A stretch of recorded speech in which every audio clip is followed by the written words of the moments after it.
नहीं होगा। आंकड़ा ये भी कह रहे हैं कि बेरोजगारी में देश सबसे ऊपर है, 7.8%। जम्मू कश्मीर जो है वो जो 23% बेरोजगारी में तीसरा नंबर है पूरे देश में। क्या कहेंगे? ऐसा है, देखिए बेरोजगारी तो समस्या सिर्फ जम्मू या देश में ही नहीं है, ये तो पूरे विश्व के आटे के दाम हमारी सरकार में कम थे, आपने बढ़ा दिए। सरसों के तेल के आपने बढ़ा दिए। पहले कहते पकोड़े तल दीजिए, लेकिन अब पकोड़े भी नहीं बना सकते क्योंकि दाम आपने बढ़ा दिए। आप निकले तो सही बार, देखिए ना जगह जगह पर की दुकानें अच्छे काम हो रहे हैं।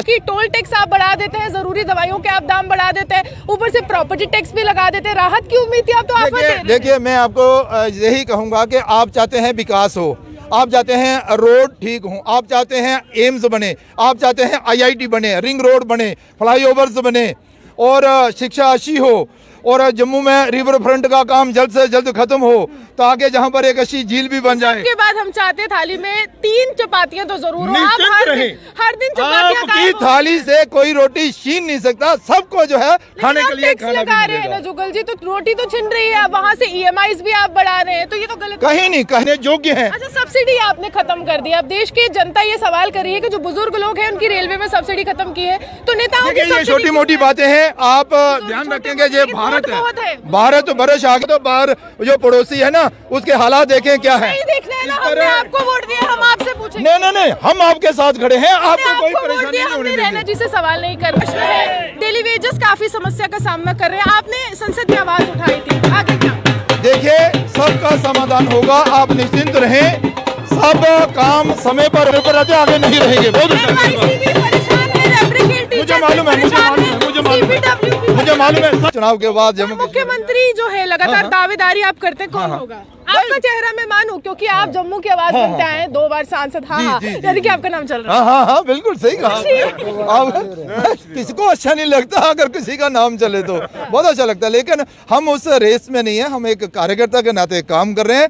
भाजपा शीर्ष नेतृत्व का जो हुक्म होगा उसके अनुसार ही आगे बढ़ेंगे। 8 लाख वोटर आपने पिछली बार लिए थे, इस बार कितना आंकड़ा है? अगर MP के लिए एक बार फिर से आपको चुना गया, प्रधानमंत्री की नजरें तो आप पर रहती है। देखिए हम आंकड़ों में तो जाते नहीं, हम लोगों के बीच रहते हैं, लोगों की सेवा करना चाहते हैं और नरेंद्र भाई मोदी जी के नेतृत्व में इस बार आप देखेंगे कि पिछली बार 303 था, तो इस बार 330 से ऊपर ही होगा, कम नहीं होगा। सांसद जुगल जी हमारे साथ हैं। 2024 के चुनाव की क्या तैयारियां हैं भाजपा की? गृह मंत्री कह रहे हैं प्रचंड इस समय तो तैयारियां चल रही हैं। जम्मू के जो ऐतिहासिक और प्रसिद्ध और साक्षात मंदिर हैं, देव दर्शन यात्रा का प्रारंभ हो चुका है।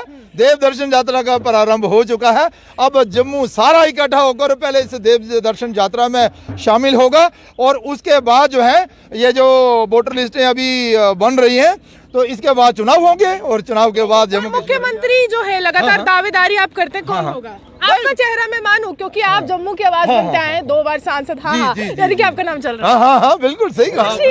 अब किसको अच्छा नहीं लगता अगर किसी का नाम चले तो बहुत अच्छा लगता है, लेकिन हम उस रेस में नहीं है, हम एक कार्यकर्ता के नाते काम कर रहे हैं।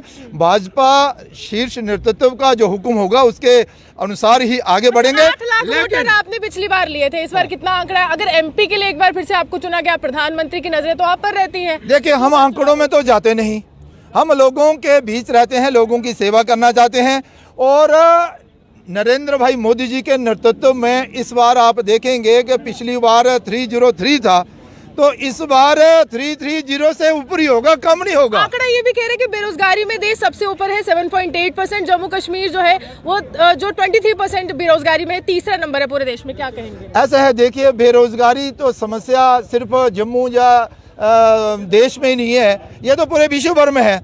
अब सबको सरकारी नौकरियां तो नहीं मिल सकती, लेकिन प्राइवेट सेक्टर और अपना जो आत्मनिर्भर भारत के नाते, स्टार्टअप के नाते नरेंद्र भाई मोदी जी ने कई दरवाजे जो हैं वो खोल रखे हैं नौजवानों के लिए। सब लोग अपने अपने रोजगार के लिए आपको महंगाई पर घेर रहा है और विपक्ष लगातार राहुल गांधी के मुद्दे पर भी घेर रहा है। वो कह रहे हैं कि आटे के दाम हमारी सरकार में कम थे, आपने बढ़ा दिए। सरसों के तेल के आपने बढ़ा दिए। पहले कहते पकोड़े तल दीजिए, लेकिन अब पकोड़े भी नहीं बना सकते क्योंकि दाम आपने बढ़ा दिए। आप निकले तो सही बार, देखिए ना जगह जगह पर की दुकानें अच्छे काम हो रहे हैं, अच्छा विकास हो रहा है, लोग नरेंद्र भाई मोदी जी के साथ सहयोग कर रहे हैं। रही बात जिनका आपने नाम लिया राहुल गांधी जी का, उनका तो अब परमात्मा ही कह सकता है कि महंगाई पर आप पर सवाल है, क्योंकि टोल टैक्स आप बढ़ा देते हैं, जरूरी दवाइयों के आप दाम बढ़ा देते हैं, ऊपर से प्रॉपर्टी टैक्स भी लगा देते हैं। राहत की उम्मीद थी, आप तो आफत दे रहे हैं। देखिए, मैं आपको यही कहूंगा कि आप चाहते हैं विकास हो, आप चाहते हैं रोड ठीक हो, आप चाहते हैं एम्स बने, आप चाहते हैं IIT बने, रिंग रोड बने, फ्लाईओवर्स बने और शिक्षा अच्छी हो और जम्मू में रिवर फ्रंट का काम जल्द से जल्द खत्म हो ताकि जहां पर एक अच्छी झील भी बन जाए। उसके बाद हम चाहते हैं थाली में 3 चपातियां तो जरूर हो। आप हर दिन आपकी थाली से कोई रोटी छीन नहीं सकता, सबको जो है खाने के लिए खाना लगा रहे हैं ना जुगल जी, तो रोटी तो छिन रही है, वहाँ से EMIs भी आप बढ़ा रहे हैं, तो ये तो गलत। कहीं नहीं। देखिए, छोटा मोटा टैक्स अगर कहीं देना पड़ता है तो एक देश के अच्छे नागरिक के नाते हमें देना चाहिए, उन्हीं को देना है जो देने योग्य है। अच्छा, सब्सिडी आपने खत्म कर दी। अब देश की जनता ये सवाल कर रही है कि जो बुजुर्ग लोग हैं उनकी रेलवे में सब्सिडी खत्म की है, तो नेताओं की ये छोटी मोटी बातें हैं। आप ध्यान रखेंगे ये भारत है, भारत वर्ष आगे बढ़ रहा है और देखना है अगर आपको तो बाहर जो पड़ोसी है ना उसके हालात देखें क्या है। नहीं देखना है ना, हमने आपको वोट दिया, हम आपसे पूछेंगे। नहीं, हम आपके साथ खड़े हैं, आपको कोई परेशानी नहीं होने देंगे। जिसे सवाल नहीं करना है, हमने किसी और से नहीं करना है, हम आपको परेशानी नहीं होने देंगे। आप निश्चिंत रहें, सारा स्मूथली चल रहा है, विकास भी हो रहा है और लोगों को रोजगार भी प्राप्त हो रहा है। डेली वेजेस काफी समस्या का सामना कर रहे हैं, आपने संसद में आवाज उठाई थी, आगे क्या? देखिए, सबका समाधान होगा, आप निश्चिंत रहें, सब काम समय पर होंगे और इस देश को आगे ले जाने के लिए हम सबको योगदान करना है ताकि हम आत्मनिर्भर बने। ये जो हम हमेशा दूसरों पर निर्भर रहते आगे नहीं रहेंगे। बहुत मुझे मालूम है, मुझे मालूम है, संसद में आवाज कब गूंजेगी आप? सारी संसद में भी आवाज गूंजाएंगे। और मुख्यमंत्री की दावेदारी आपकी मालूम? नहीं, मैं कार्यकर्ता हूँ, जमीन पर चल रहा हूँ, मुझे ऐसे चलने दीजिए, लोगों के बीच रहने दीजिए। धन्यवाद।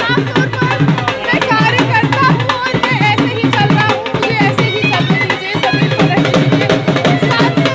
किशोर शर्मा हमारे साथ है और लगातार प्रश्न एक प्रकार है कि देखिए, जहाँ तक लगातार जनता इस समय उम्मीद कर रही है कि कुछ राहत हो आर्थिक तौर पर, वहाँ दिन प्रतिदिन जनता पर